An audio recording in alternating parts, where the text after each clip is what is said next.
So after finishing the Remembrance of the Guardian, I figured I'd try the Raider. His first couple of remembrances were dialogue and then a 1-versus-1 fight. I breezed through that and felt confident enough to try and run him in an expedition. Getting life back after taking damage was probably the best relic I could get for the Raider, considering his double swing jump attack almost always heals me back 100%. The downside to this is that you have to hit them after they hit you, but before they hit you again. So, for opponents like this that have attacks that are spaced out between long animations, it's perfect. I was still getting used to fighting without a shield, so I kept pulling out of the fight, trying to position behind him.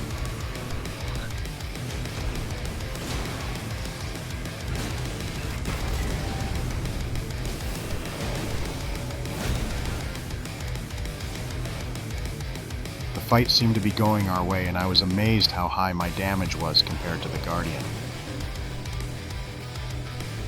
It only takes 2 double-handed attacks to get an ally up at 2 bars. Unfortunately, I missed the second one and had to spend another second on it. I learned from the Guardian that his laser tank mode was not something you wanted to have run you down. I tried to zigzag his attack, and for the most part, it worked to keep him in the center, and then I popped my ultimate to try and keep him in one area.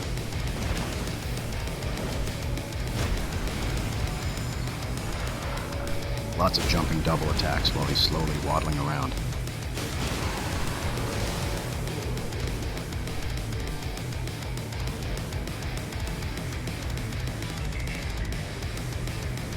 I know he's coming back, and I want to keep my offensive buff going as long as I can. I also want to get behind him. It's strange that it looks like he's targeting me, but I'm still 100% behind him.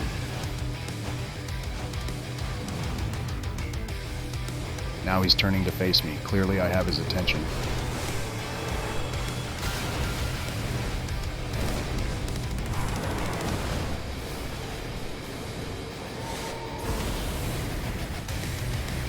One potion left.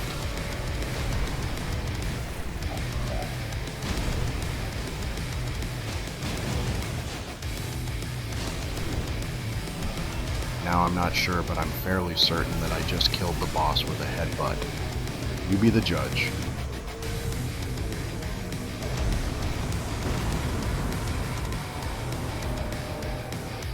Immediately after that battle, I go to the next 1-versus-1 in the Raider's Remembrance. I definitely feel at a disadvantage only having one weapon. Because of that handicap, I'm also not healing the rest of my health back, making this fight a lot closer than it should be.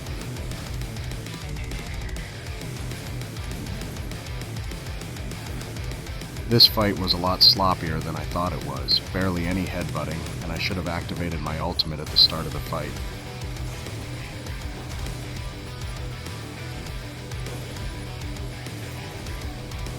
I just get so focused on healing back my life bar that I forget to position and that my abilities are ready.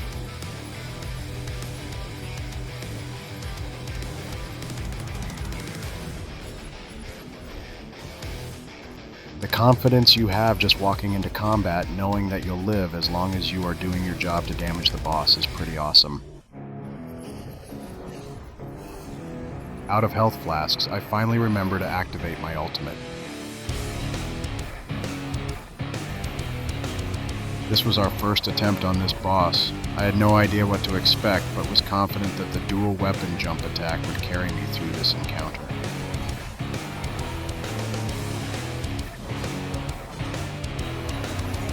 I don't even think I had the optimal loadout for this run.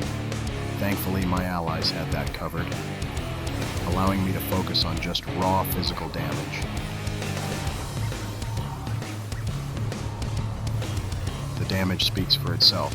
This boss just felt like we were melting him from the start. I go down, but thankfully Dr. High Time was on top of things and got me back up fast.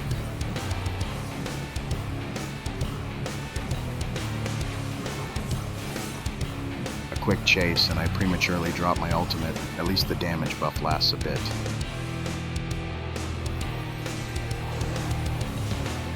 Dr. Manbat's fire explosion breaks the boss's stance, and I run in for a critical. Then I dump as much stamina as I can into the boss, since he looks like he's doing something crazy.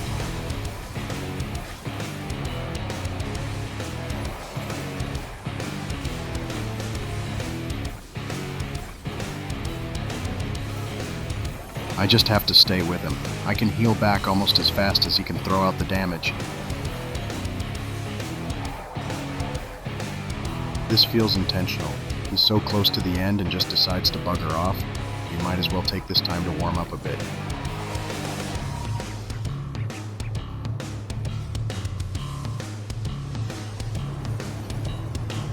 That's a lot of ice. I might as well charge in and hope for the best.